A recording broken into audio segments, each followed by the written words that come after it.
back to another week of Eye of the Storm, a Guelph Storm podcast with myself, Ryan Drury, the voice of the Guelph Storm on Rogers TV. And I'm very pleased to be joined by another member of the team, a guy whose career has been all Guelph all the time, a Guelph native playing for his hometown Storm. Jake Karabela joins me on the show this week. Jake, how are you?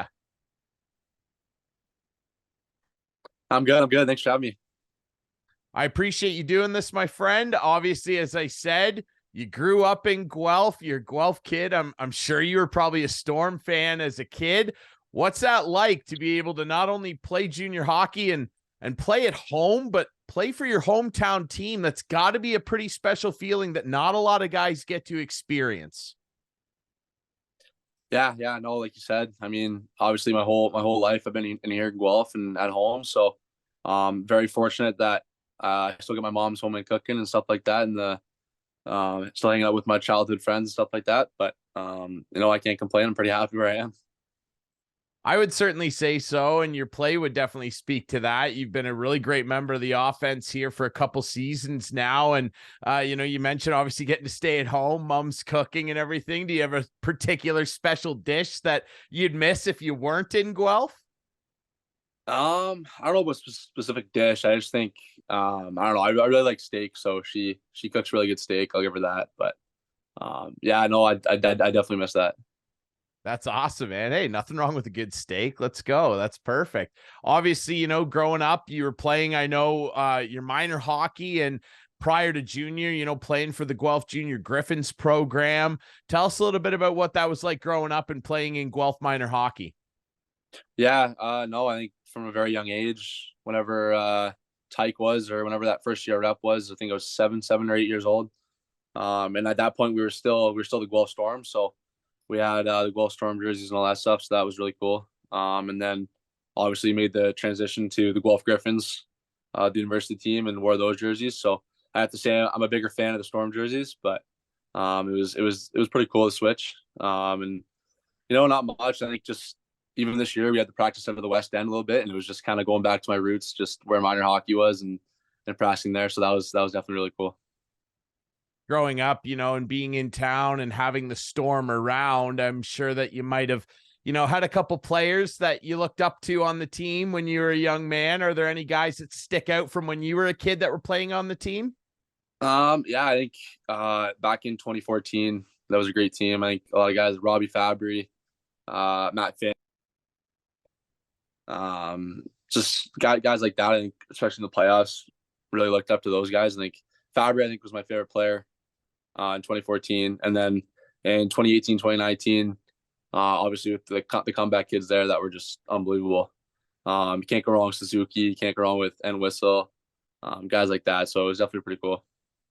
Now, I would ask you if you had a favorite NHL team, but I don't need to do that because, of course, you do. It's the Washington Capitals, just like me. A fifth-round pick a couple years ago. You've had a pretty fairy tale start to your career. A hometown kid in Guelph, you get to play for the Storm, and then you get your name called in the NHL, and where better to go than the Washington Capitals? What was that experience like, having your name called in an NHL draft?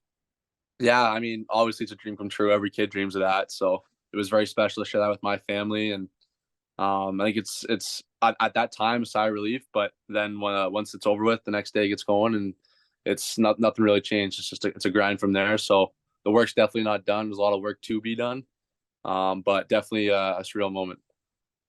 Prior to that, in your draft year, you did get to go and play in the top prospects game. You scored a beautiful goal as well in that game. I'm sure you remember. It was a great breakaway. What was that experience like, being invited out with the best prospects in the country, and obviously having the guest coaches? It's a big event. What was that experience like for you? Yeah, I mean, those 3 days were probably one of the coolest 3 days I've had in my life. I think just getting to meet the top players, like you said, from the Q, from the W, and from the O, obviously. Getting to know them off the ice, and then competing with them on the ice as well. So I was, again, very fortunate to be invited there, and yeah, I was fortunate enough to have a pretty good game. Yeah, you certainly did. I remember it well. We were watching on TV and we were all very excited when you scored. And I'm excited to hopefully someday see you score some goals for the Washington Capitals. I know you've been down to some development camps. What's that experience been like going down to Washington? It's one of the, most prolific cities in the world. And to go down there and have development camp, I'm sure has been a pretty cool experience. Yeah, no, it's been awesome the last 2 times I've been there. I think it's obviously a world class organization. I think you can see that on through development camp. I mean, obviously it's a grind. It's not easy, but when you're competing like that and you're battling like that, it's a lot of fun. But yeah, no, I think 14 or 15, 16 years of hockey, my hips have never been so sore. And I remember my first development camp, I was in shambles. My hips were not being kind to me, but it just shows you what that next level is like and how top notch it is. What sort of things did you pick up there that, the coaches and instructors maybe told you that you've tried to incorporate and add to your game? I think just the little details. I think they're very very high on the details. Just stuff like board battles, protecting the puck, possessing the puck, not throwing it away, and then as well as the simple as just finishing hits. I think you don't have to blow somebody up, but if you can just get a bump on someone and gain body position, just stuff like that. Keeping in mind all the details, not always the glamorous goals or stuff like that, but the little things that'll get you there. So outside of, people on the ice that you've looked up to over the years, a lot of work has gone into getting you here off the ice as well. Who are some people that really helped you get to this point that you'd maybe like to give a shout out to? Yeah, I think back to minor hockey. I think it was my minor bantam year. I don't know what year that U15 maybe U14 maybe. I think that's what they call it now. But no, I was fortunate enough to work with Vinny Morente and Cass Morente, and they were awesome. Just based out of Kitchener at Redline Gym. So big credit goes out to them on the early on stage, and they really believed in me, and they really pushed me to be who I am today as well. And then obviously got to give recognition to Adam Martin at Pursuit. I think this past year and the last couple of years, been working out there, and he's helped me take that to the next level as well. And obviously him working with the Storm throughout the year, so it's a familiar face to work out with. One of the things that's always stuck out to me about your game, Jake, is your skating ability. And I don't think that's a surprise to you. I'm sure that scouts have told you that too. You are one of the better skaters in the league. You can really fly out there. Was that kind of a God-given gift, or was that something you had to work on from a young age? Because your skating is very, very high end. Thank you. I think I've always been a pretty good skater. I mean, I've been fortunate enough to have that, I guess you could say. But I think at a young age, like 6, 7, 8, we used to get up at 6 a.m. in the morning before school, and I used to do power skating at the U of G with the U of G figure skating coach, Janet Gibson. So I think it was 6 a.m. Thursdays, I used to get up. My dad or my grandma would drive me. I hated getting up, but I think obviously it paid off, and I'm very fortunate that my dad made me do that. So a lot of credit goes to him for getting me up and making me do that. So no, I think just a lot of years of power skating, a lot of sticking with it, and obviously it's paid off, and I won't stop now. You got some pretty good skills with your stick as well. You got some slick mitts out there. We see all the plays that you can try and make out there, and you have vision with the puck that is pretty special. It's something that a lot of players wish they had. We've heard lots over the years about different routines that guys do. Like Ryan O'Reilly's got some pretty weird stuff that he tries out, stuff like that. Was there anything that you've ever tried out doing that kind of sticks out in terms of, enhancing that stick handling ability?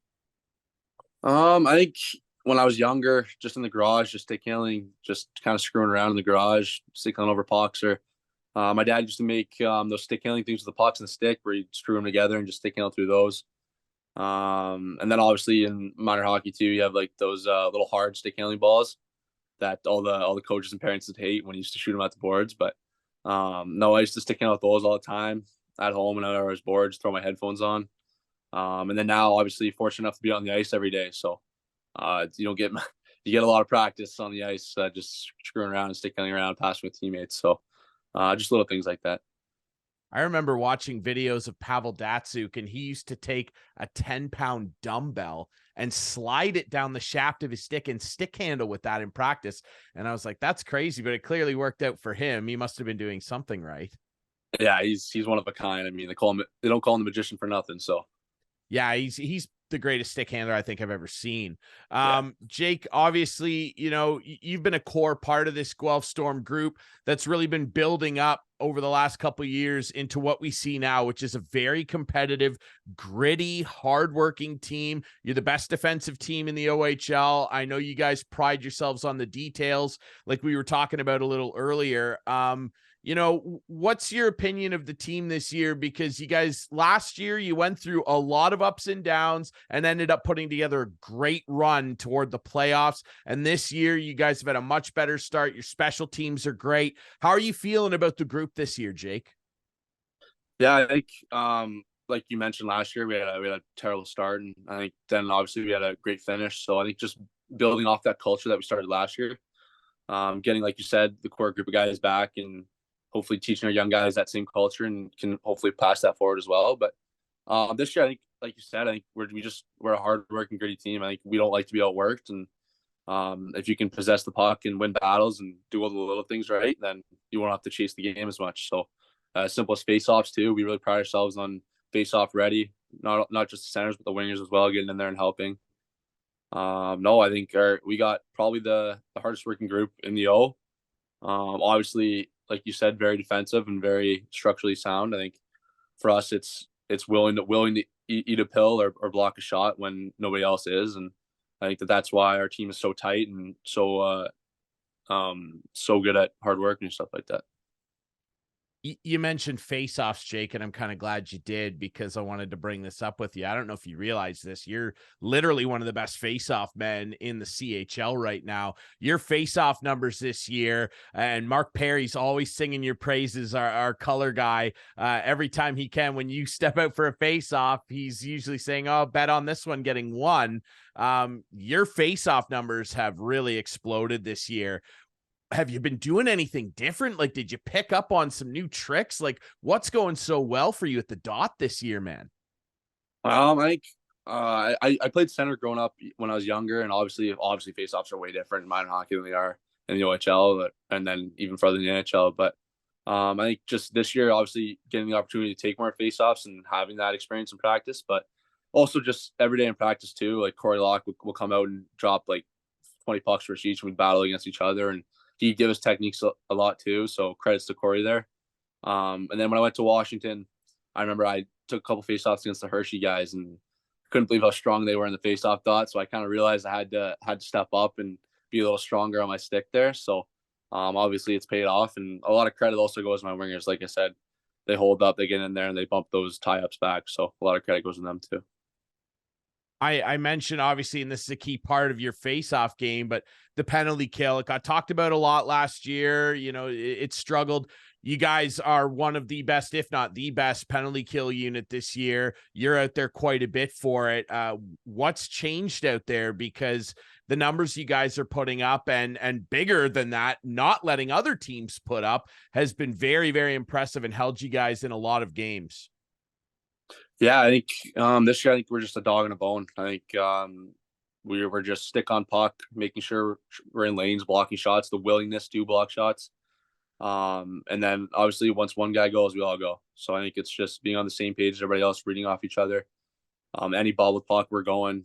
And then obviously if I have possession, then pick and choose when you're going to go or get in the lane and block a shot. But I think, no, it's just like you said, again, we talked about it a lot. It sounds cliche, but the details, I think we're really good about getting in the lanes, blocking shots, and really good at sticks on pucks. And then if we have the chance, down ice pressure, because if you can waste 30 seconds out of your zone, then it's 30 seconds less you have to worry about. We've talked a lot about your game and some of the things that make up who you are on the ice. Were there any guys growing up in the NHL that you watched that you really thought, man, I'd love to model my game after that guy? Yeah, I think obviously when you're younger and you're growing up kind of my age, you always watch Sid. I think obviously everybody wanted to model their game after Sid, and as you get older, you might not realize that you might not be able to be like Sid, but I think you can definitely take some characteristics from him and apply them to yours. But no, I used to just watch him if he was out there for a shift, even if he didn't have the puck, you should just shadow him and watch him on my couch watching the game with my dad. But no, I think you look at him, he's just the best overall player I think we've seen in the last, I don't know, 20, 18 years, something like that. So just the way he thinks the game, where he is on the ice, his ability to find soft spots, his ability to make plays before he gets the puck, just stuff like that. I think just awareness in general is what I try to take away from him. Yeah, he's a freak, and I mean, he's turned into one of the best players ever. Just a word of advice: don't say that too loud in Washington. If you're in the DC area, Yeah, keep that's true. keep That's true.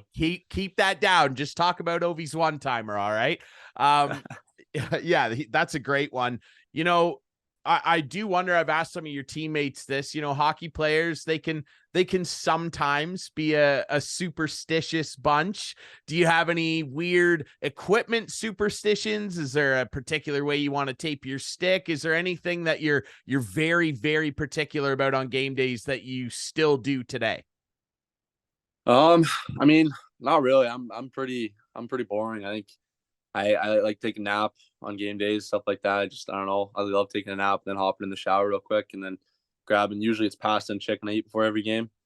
And then if we have morning skate before a game, I always get Jake McKercher, our equipment manager. He tapes my stick for morning skates, and it can be anything. Like it could be one strip in the middle, one strip on the toe, three strips on the heel. It could be a whack job of a tape job, but he always tapes it for morning skates, and I go out there and I use that for morning, and then obviously I change it for the game. But other than that, no, I think that's about it. It's just the tape in the morning skates.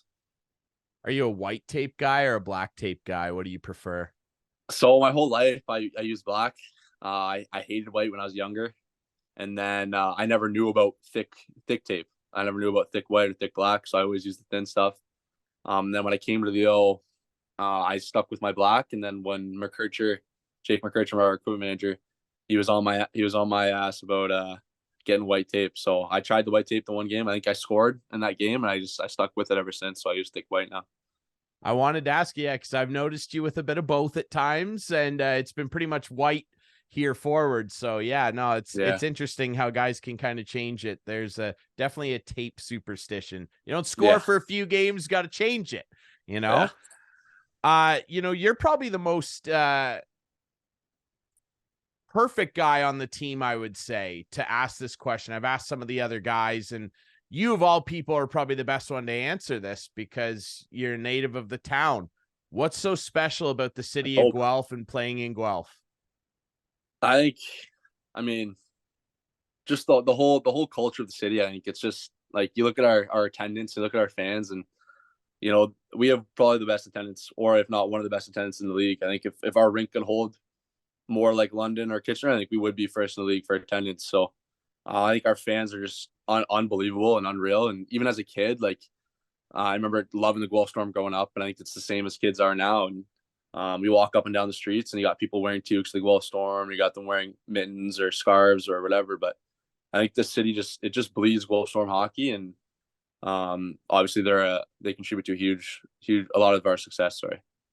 Yeah, absolutely. I agree. And for the record, Guelph third in average attendance right now, behind only Kitchener and London. So I agree. If the There you rink go. was a little Yeah. bigger, it would be full. And it's a great atmosphere to be in. I want to ask you a little bit about yourself too. I've been asking your teammates the musical taste. I'm getting a lot of country, little bit of EDM stuff, but it seems like it's a pretty country heavy room. Are you falling into that category too? What are you putting on if you've got control of the box?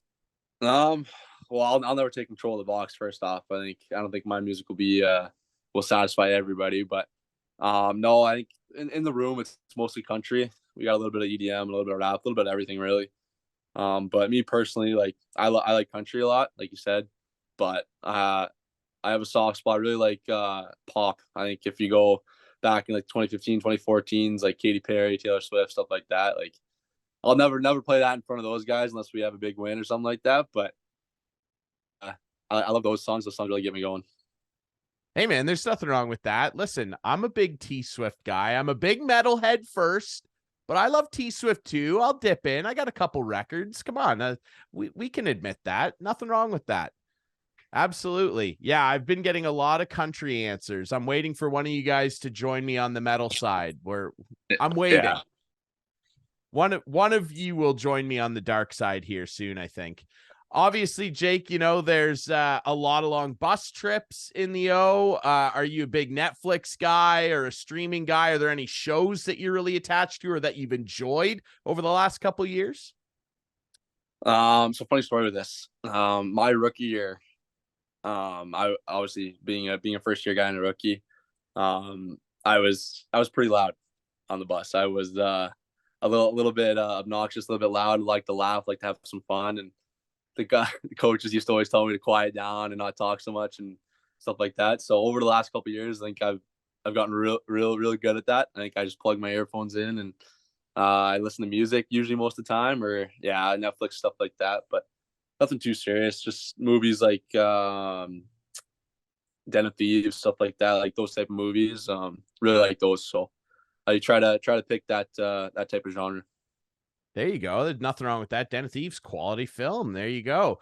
No, that's perfect, man. I've tried to learn a little bit more about you guys in these interviews, and what I've collected so far that seems to be a pretty common theme. It's made it into a few of the episodes, particularly with your captain. I've been told that Bonesy is the best CHEL player in the locker room. Can you confirm that? And where would you rank yourself? I don't know. That's a tough question because I mean, back in the day, I used to be unbelievable. So I don't know, but I think he's had my number for sure. Okay, You can put McGuire up there. McGuire's pretty good. I've heard that. Nemestikov, no, I don't think he's that good. Shout out to Nemo. Bushy had an upset over Migsy a couple times, so we gotta give some respect to Bushy there. But no, I think you're right. I think Bones has got it, and then Migsy, and then I put myself up there with them. But yeah, Bonesy's had a lot of guys' numbers. So you're probably in the top 3. You're just a cut below. I'd say so. I think some guys might disagree, but I'd put myself top 3. At my best, I'm top 3. Okay, I like that. I like that you're humble and you can admit that. I've had a couple guys tell me that Bonesy's the king here, and I don't know how we'll go about doing it, but I would love to challenge a couple of you guys because I'm pretty good. All right. I'm pretty good at CHEL, so I would like to orchestrate something. We'll figure it out. Obviously, the team, you guys have scored a lot in recent years, and you're off to a great start. I know you got off to a bit of a slow start, and you weren't very happy with that, but you've really heated up lately. Scoring goals, it's fun. Is there a goal song if the team let you pick one that, I know NHL team, Washington lets the guys do it. You might have to be prepared here. Is there a song that sticks out to you? Song like for the team in general? I don't know. I think. Well, even for yourself, if you score a personal goal song. And you can say Katy Perry or Taylor Swift on here. This is a safe space, Jake. I don't know. I feel like a good goal song would be "Hey Baby" by Pitbull. Yeah, I think okay. Cool. I think that would be a good one. And then what was the World Junior song for Canada a couple years ago? What was that one? I can't think of the name. Are you talking about the hey baby? Ooh, that was good. I like that. What else?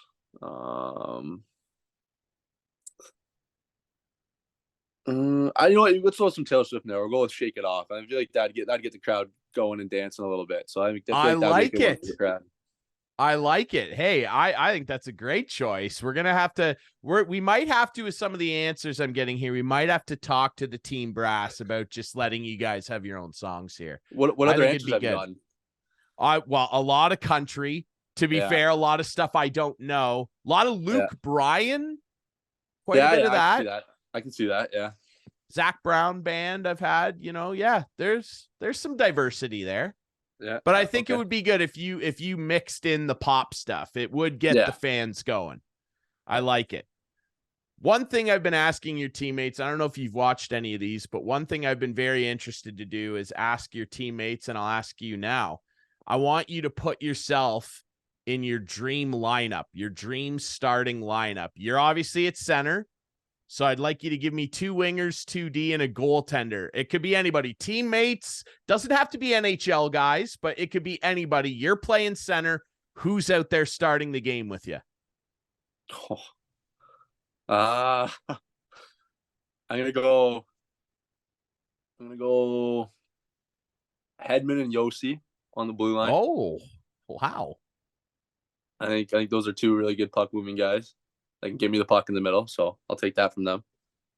On the right side, give me Pasternak.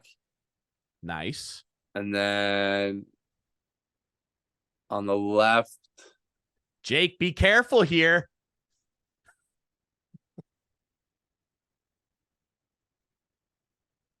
give me number 8. Thank you. Give me number 8 on the left. I think having that's a safe answer. Those two snipers on the wings would generate some good apples for me. So I think that'd be a pretty sick lineup. Who's going to start in goal for you? Let's go Braden Gillespie. I think he's earned it. I think I got my faith in him, and we're gonna ride. I like that a lot. That's a good teammate. Hey, the way Friday Night Lights is playing, there's nothing wrong with throwing him back there. Hey, what's up? Yeah. I love it. Jake, I really appreciate you doing this, my friend. You guys have been playing great. It's been fun to watch you develop over the last couple of years. I got to tell you, I'm sure I told you when it happened. I was thrilled when the Washington Capitals picked you. I had a bit of a fun connection there because I'm a huge Caps fan. So keep working hard, and I'm thrilled that I'm going to see you in the NHL someday, my friend. So keep on going. Thank you. I appreciate it. Thank you so much. Jake Karabela of the Guelph Storm. Remember, you can find this show by searching Eye of the Storm, a Guelph Storm podcast on YouTube. You can find it on Spotify and Apple as well. You can also visit the team website to find links to it. And hey, if you want tickets, come down and see Jake and the Guelph Storm play this year. Visit guelphstorm.com or the ticket office at the Sleeman Center. We'll be back next week with more Eye of the Storm.